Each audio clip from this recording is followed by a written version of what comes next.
Duel Argentina melawan Mesir memperebutkan tiket perempat final. Kita bahas dengan analis sepak bola Bung Gita Suwondo. Terima kasih telah hadir di studio Kompas TV, Bung Sama-sama, Gita. Bung Gita, ini jelang pertandingan Argentina melawan Mesir. Ini Lionel Messi masih menjadi andalan atau justru akan dibaca sama Mesir? Ini menjadi faktor kelemahan. Kalau kelemahan sih saya nggak terlalu yakin akan menjadi kelemahan. Tapi gini, melawan Tanjung Verde, Argentina berpikir bahwa mereka tidak hanya Messi. Karena Tanjung Verde menutup semua pergerakan Messi. Messi masih lolos dengan 1 gol, tapi selebihnya tendangan bebas Messi dibaca oleh Fosinha. Kemudian gerakan Messi juga dibaca. Kemudian kalau kita lihat 10 pemain Argentina itu kan pakai sepatu pink dan Messi pakai sepatu putih. Tujuannya adalah mereka tidak perlu lama-lama untuk tahu Messi ada di mana. Dan kemarin pada saat melawan Tanjung Verde terlihat bahwa setiap gerakan ke arah Messi ditutup oleh para pemain Tanjung Verde.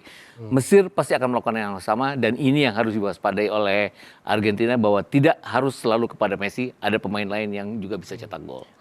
Artinya kan ini sistem pertahanan ataupun penyerangan dari Argentina ini sudah bisa dibaca dong dengan Mesir. Dalam 4 pertandingan ya. Artinya seperti apa Anda membacanya? Mungkin Mesir tidak akan bermain seperti Tanjung Verde yang rapat di belakang. Karena Hasan Hosan itu striker. Pada saat dia menangani tim, dia selalu berfilosofi untuk menyerang juga. Terlihat pada saat uji coba mereka melawan Brazil pun mereka bermain terbuka, open, mereka kalah 1-2. Pasti ada pelajaran yang diambil bahwa tidak semua harus dengan penyerangan dan harus ada balas di belakang. Mereka belum terkalahkan sampai saat ini. Mereka juga punya rekor baik untuk pertama kali mereka lolos sampai 16 besar dan berjuang untuk ke perempat final. Apakah Argentina tidak terkalahkan? Messi pernah gagal ke 8 besar tahun 2018. Argentina pernah gagal bersama Maradona ke 8 besar. Jadi ini peluang sebenarnya bagi Mesir, walaupun diunggulkan tetap milik Argentina. Kita sekarang lihat statistik dari gol yang diciptakan oleh Messi ini, Lionel Messi, pesta bola dunia ini. Ada 7 gol, 320 menit bermain tanpa assist. Anda melihatnya seperti apa, Bung Gita? Ya, ini 7 gol dia luar biasa di usia yang 39 tahun, 38, 39. 4 tahun lalu di usia 34, 35 dia juga bikin 7 gol dalam 7 pertandingan. Ini dia 320 menit karena pertandingan terakhir grup dia tidak main penuh. Tapi mungkin yang harus dipertanyakan adalah 0 assist ini. Ini artinya kenapa semua pemain bertumbuh kepada Messi, memberikan assist kepada Messi. Messi tidak, padahal Messi kan posisinya adalah nomor 10, seharusnya dia juga melakukan hal yang sama, dan tidak adanya assist dari Messi ini yang akan berkurang pada saat Messi ditutup oleh para pemain Mesir. Tidak ada pasokan bola kepada Lautaro Martinez misalnya, kepada yang lain-lain, bahkan membutuhkan gol Lisandro Martinez yang pada saat mereka mengalahkan Tanjung Verde, bukan golnya Messi. Jadi ini yang harus dipertimbangkan oleh Argentina, bahwa sekarang semuanya sudah tahu untuk menjaga Messi dan tidak harus hanya Messi yang bisa cetak gol. Anda melihatnya bahwa nanti dalam pertandingan ini di Piala Dunia 2026 ini Messi akan mengejar gelar top skor? Kalau lihat Messi sih seharusnya tidak ya, karena yang penting adalah bagaimana mempertahankan gelar. Top scorer itu akan datang bersama, karena kalau kita lihat di final tahun 2022, dia kan seolah-olah menjadi top scorer sebelum kemudian Mbappe bikin hat-trick. Dan dia tidak berusaha mengejar menjadi 8 gol juga, tapi bagaimana memenangkan Argentina. Dan saya rasa hal yang sama juga akan dilakukan oleh Messi. Kita lihat head to head Argentina-Mesir. Ada 2 kali pertandingan yang sudah, pertandingan pertama ini tahun 2008 dan tahun 1928. Ini selalu dimenangkan oleh Argentina. Betul. Kalau melihat 2 pertandingan ini kan Argentina selalu menang. Apakah dalam pertandingan perebutan tiket perempat final ini Mesir ingin balas dendam, menunjukkan dirinya bahwa dia memang layak untuk perempat final? Harus balas dendam sih enggak ya, karena ini udah lama sekali. Ini tahun 28 waktu sepak bola Amerika Latin, Eropa jauh di atas Asia, Afrika dan segala macam. Ini mereka juga runner up Olimpiade, ini belum apa-apa. Ini 2008 sudah lama sekali, udah berapa? 18 tahun yang lalu. Jadi saya pikir yang harus diperhatikan oleh Mesir adalah bagaimana menutup rapat pertahanan mereka, bukan balas dendam, tapi bagaimana mengimbangi lini tengah Argentina. Tanjung Verde pernah melakukannya. Secara ranking Mesir kan di atas Tanjung Verde, jadi mereka mungkin juga melakukannya dengan skuad yang mereka miliki. Bukan hanya Mo Salah di sana, ada Trezeguet, ada Zizou, ada Muhammad Zico juga di sana. Jadi saya pikir nggak sementereng Argentina, tapi Mesir punya peluang untuk bisa setidaknya merepotkan Argentina. Meskipun Mesir dianggap sebagai kuda hitam, artinya Argentina juga jangan sampai meremehkan Mesir. Iya, harusnya seperti itu ya. Oke. Karena sekarang Cristiano Ronaldo sudah hilang, Neymar sudah hilang. Ya. Buruk buat sepak bola kalau dalam seminggu terakhir 3 legenda hilang langsung. Karena jangan-jangan begini Bung Gita, nanti bisa jadi Mesir ini pecah telur mengalahkan Argentina. Iya, Argentina pernah kalah tahun 94 pada saat diunggulkan ada Maradona di sana walaupun terkena doping saat itu dari Romania yang kemudian melaju sampai ke perempat final.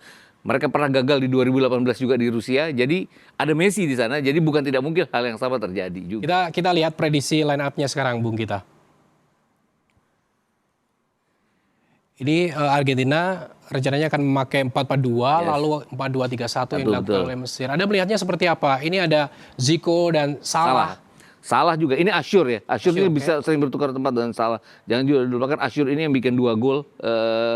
Pertama kali dia mencetak gol di pertandingan pertama, kemudian kemarin pada saat berhadapan dengan Australia, Zico adalah andalan di depan, Lashin yang sudah bisa bermain kembali setelah sebelumnya dia terkena akumulasi kartu merah sehingga tidak bisa dimainkan. Marmoush ini yang Zico akan ada di kiri, Marmoush yang akan di kanan, akan di depan.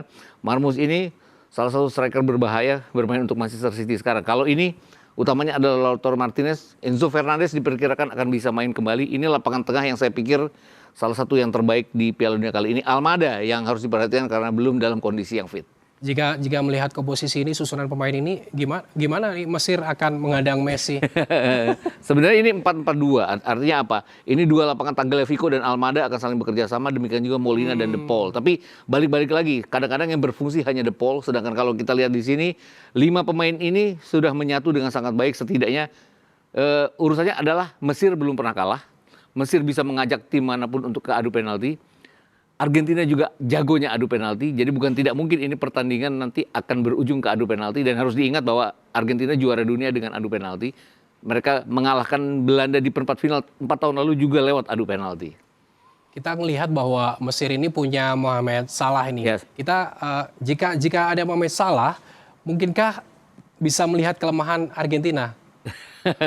Salah kadang-kadang di kanan, bisa masuk ke tengah juga. Kemudian Salah utamanya adalah tendangan bebas dia yang harus diwaspadai. Tapi Salah kan dalam setahun terakhir ini agak menurun penampilannya. Belum dalam kondisi terbaiknya. Tapi saya pikir dia perlahan tapi pasti menjadikan Piala Dunia ini perpisahan dia yang paling baik. Yang bisa dia lakukan mungkin lolos ke perempat final. Yang harus diwaspadai adalah jangan membiarkan Salah untuk bergerak di sisi kanan. Itu jadi tugas Almada dan juga Tagliafico. Artinya harus meredam pergerakan Salah ini harus dilakukan posisi kanan oleh Almada. Ya, semua orang mengatakan bahwa Salah itu biasanya kasih umpan ke Marmoush, tapi justru Asyur yang 2 kali lewat tendangan-tendangan jarak jauhnya. Jadi yang paling berbahaya justru pemain ini.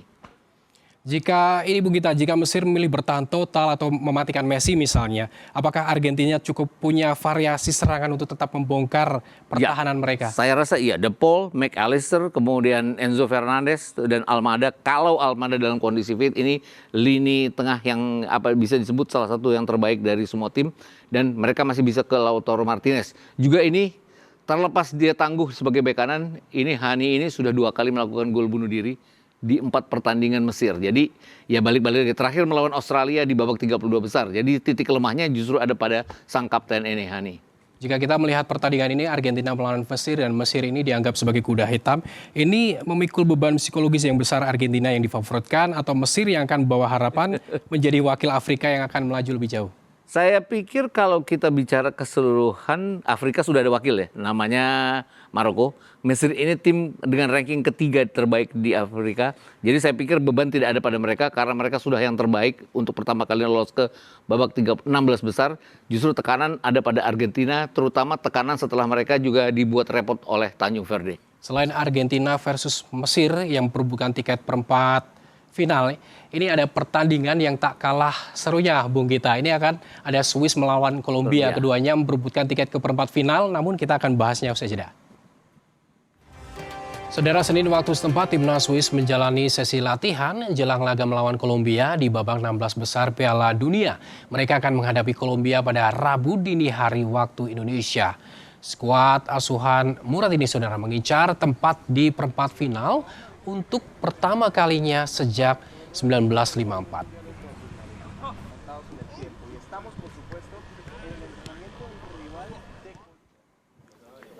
Latihan ketat juga dilakukan tim Kolombia jelang pertandingan melawan Swiss pada babak 16 besar Piala Dunia 2026. Kedua tim ini dijadwalkan akan bertanding pada Rabu dini hari.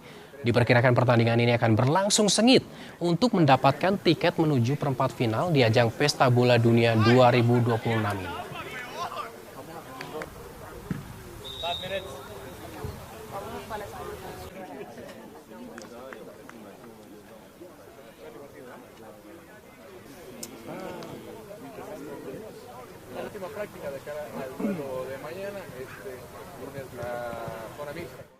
Swiss dan Kolombia saling bersaing untuk memperebutkan tiket terakhir ke perempat final. Langsung saja kita bahas masih bersama analis sepak bola Bung Gita Suwono. Bung Gita, Ya. ini melihat Swiss dan Kolombia, bagaimana Anda melihat perjalanan mereka di Piala Dunia, Bung Gita? Kolombia luar biasa di kualifikasi, artinya mereka ada di urutan ketiga ya, di bawah Argentina dan Ekuador. Utamanya mereka itu adalah pertahanan yang ketat. Ada 6 hasil kosong-kosong yang mereka lakukan di kualifikasi. Ini artinya sama dengan Ekuador, sama dengan Paraguay. Mereka sulit kalah walaupun sulit menang juga.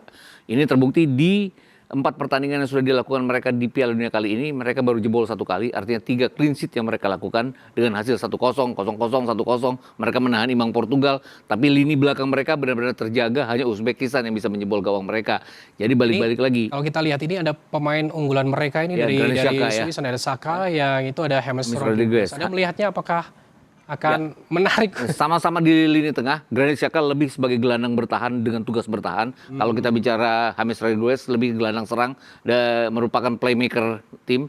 Tapi ini pemain yang cepat sekali meroket tahun 2014, salah satu pemain terbaik di Brazil 2014. Tapi kemudian pilihannya atas klub Everton, dia dibawa oleh Ancelotti, tidak terlalu berhasil. Kemudian ke Madrid dia sering jadi cadangan. Pelan-pelan dia juga keluar dari Eropa, tapi sekarang mencoba kembali mengangkat Kolombia. Dia salah satu pemain yang berhasil membawa balance di pertahanan Kolombia sehingga mereka sering mendapatkan hasil 0-0. Ini artinya Swiss tidak terkalahkan dalam 2 tahun. Ini tim yang sulit kalah karena mereka punya pertahanan yang ketat dan juga punya Luis Diaz di depan. Jadi akan sangat berimbang. Ini ada Saka, ada Rodriguez, ini sama-sama lini tengah ya? Ya, Kira-kira dalam pertandingan nanti, ini siapa yang akan menentukan ritme pertandingan? Kalau kita bicara Xhaka kan dia sering menjadi tulang punggung dari Swiss sendiri, walaupun sekarang juga sudah ada Vargas di sana. Kemudian mereka punya lini depan Mazambi, ada Bril Embolo juga yang sudah mencetak gol cukup banyak juga di Piala Dunia kali ini. Jadi lini belakangnya tidak terlalu rapi, tapi lini tengah dan lini depan mereka itu yang membuat mereka 2 tahun berturut-turut sejak kalah di Euro mereka tidak terkalahkan. Kita sambil lihat prediksi line up-nya antara Swiss melawan Kolombia. Nah ini, Rodriguez ditaruh di depan. Yes, Rodriguez bisa ini kadang-kadang. Ada Saka di belakang. Ya, Gimana, Bang? kadang-kadang Luis Diaz dan Suarez dan Luis Diaz ini tandem di depan, kemudian Rodriguez berada di belakang mereka. Kemudian di belakang lagi ada Lerma yang lebih gelandang bertahan, ada Arias dan Puerta juga. Suarez ini di Sporting luar biasa, walaupun tidak terlalu banyak membawa Sporting bicara di Eropa. Luis Diaz jangan dipungkiri ini musim terbaik dia bersama Bayern Munchen. Di Liverpool dia juga sangat baik sekali. Kemudian jadi lini depan ini punya kemampuan cetak gol walaupun tidak banyak, tapi lini belakang ini Munoz, Sanchez, Lukumi dan Mojica ini yang sangat luar biasa sisi pertahanan mereka. 3 clean sheet dalam 4 pertandingan terakhir di Piala Dunia. Kita lihat Swiss dan Kolombia kalau line up-nya seperti ini, dia pakai formasi 4-2-3-1, 4-3-3. Ini apa yang perlu diwaspadai untuk masing-masing tim memang? Ya, yang harus diwaspadai dari Swiss adalah Embolo dan juga Mazambi. Ini kadang-kadang Mazambi tandem di depan bersama Embolo, kemudian Endoi ke sisi flank, kemudian Vargas juga. Ini 2 DM ini yang harus diperhatikan, Granit Xhaka dan juga Freuler. Ini adalah balance di lini tengah dari Swiss dan ini yang membuat pasukan-pasukan bola untuk Embolo dan Manzambi berjalan dengan sangat lancar. Kalau melihat ini tadi unggulannya adalah Rodriguez, lalu ada Saka di Swiss. Ini untuk meredamnya seperti apa, Bang? Ya, saya pikir kalau Rodriguez yang harus berhati-hati adalah cepat merebut bola secepat mungkin pada saat Rodriguez menguasai bola. Jangan sampai bola itu dialirkan ke Suarez dan Luis Diaz. Ini jelas tugas Freuler dan juga Saka. Vargas juga kadang-kadang membantu pertahanan pada saat diserang, menjadi orang pertama yang mencegah gerakan-gerakan bola dari Rodriguez. Itu yang harus diperhatikan oleh Swiss. Ini dua tim nasional nih, Swiss dan Kolombia, juga bisa dikatakan bahwa keduanya tim kuda hitam. Ya, Swiss kalau dibilang Swiss ini kuda hitam yang selalu gagal di fase-fase penting. Mereka terakhir kali masuk perempat final itu waktu jadi tuan rumah di Austria, 5-4 udah lama sekali. 4 tahun lalu mereka sebenarnya luar biasa. Hanya kalah 1-0 dari Brazil, mereka mendapatkan 6 poin, menang dari Kamerun, menang dari Serbia, tapi dihancurkan oleh Portugal di 16 besar dengan 1-6.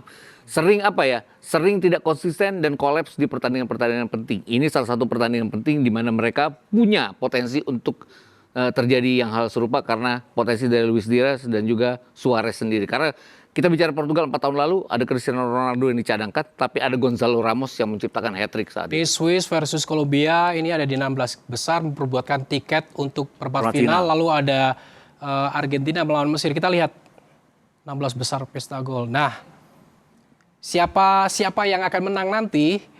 Ini kan akan saling melawan. Misalnya Argentina melawan Mesir. Jika menang Argentina akan melawan Swiss Atau Kolombia. Ada prediksinya seperti apa? Saya pikir tetap Argentina di sini dan kemungkinan juga Kolombia di sini. Ya. Tapi ini potensi adu penaltinya besar karena pertahanan Kolombia sendiri. Argentina dan Kolombia harus juga menyelamatkan hegemoni Amerika Latin yang sudah hancur karena Brasil tersingkir, Ekuador sudah tersingkir, Paraguay sudah tersingkir. Ini kesempatan bagi mereka karena kalau mereka mengisi 2 di sini setidaknya ada 1 Amerika Latin yang akan bermain di semifinal nanti. Oke. Argentina melawan Mesir, Swiss, Kolombia. Siapa yang paling siap jika nanti terjadi adu penalti? Kalau bicara adu penalti, saya masih berpendapat bahwa Argentina dan justru Swiss yang bisa memenangkan laga. Ini harusnya tidak adu penalti. Kolombia punya Luis Diaz untuk bisa menentukan kemenangan. Jika dari 2 pertandingan ini, pertandingan yang paling ditunggu, dinanti Saya pikir ini ya. Kenapa? Argentina Mesir karena memiliki Messi itu. Karena memiliki Messi dan di sini Ronaldo sudah gugur, di sini Neymar sudah tidak ada. Mbappe masih ada, Haaland masih ada. Jadi apakah Messi yang legenda masa lalu akan mengikuti jejak yang muda-muda atau kembali bersama Neymar dan Ronaldo pulang ke negaranya? Antara Argentina dan Mesir, Anda pasti akan menjagokan Argentina dong. Ya, harusnya seperti Dan itu. kalau Swiss sama Kolombia, Harusnya Kolombia, tapi kalau Kolombia. adu penalti ini rasa-rasanya Mesir karena mereka punya penjaga gawang sekarang yang ini bagus. pertanyaan saya, Anda yakin Argentina akan masuk final? Saya nggak yakin kalau Argentina masuk final karena 2 faktor ini. Ada Norwegia, ada Inggris. Yes. Seperti itu. Oke, lalu kita misalnya melihat nih Swiss, Kolombia apabila nanti adu penalti ataupun menang Swiss lalu Argentina, Mesir akan menangkan Argentina ketika melihat Norwegia dengan Inggris. Saya pikir semifinalis ini ya, ngomongin finalis. Ya, finalis. Siapapun semifinalisnya di sini, ini yang saya pikir akan melaju ke final. Sama saja, ini yang mungkin harus dipertanyakan. Kalau Spanyol berhadapan dengan Perancis. Tahun lalu Spanyol itu ketemu Perancis dengan Spanyol menang 5-4 di semifinal Euro Nations League. Oke. Dan Spanyol sempat unggul 5-1. Jadi ini akan sangat menarik kalau ini ketemu di semifinal. Sama menariknya jika Norwegia atau Inggris bertemu dengan Argentina di semifinal. Prediksinya berapa skor? Argentina, Mesir, Swiss, Kolombia. Saya pikir ini masih potensi Argentina untuk menang 2-1. Walaupun tidak mudah, tapi dalam 90 menit. Baik. Selanjutnya? Yang ini 2. Kolombia menang dalam 120 menit. 2-1 juga. 2-1. Oke, nanti kita akan lihat apakah prediksi dari Bung Gita Suwondo ini benar atau salah karena pertandingan akan segera dimulai pada pukul 23 untuk Argentina, lalu dini hari ada Swiss Kolombia. Ya, jam 3 Terima kasih Bung Gita Sama-sama. Suwondo telah hadir di Kompas TV, Sama-sama. analis sepak bola.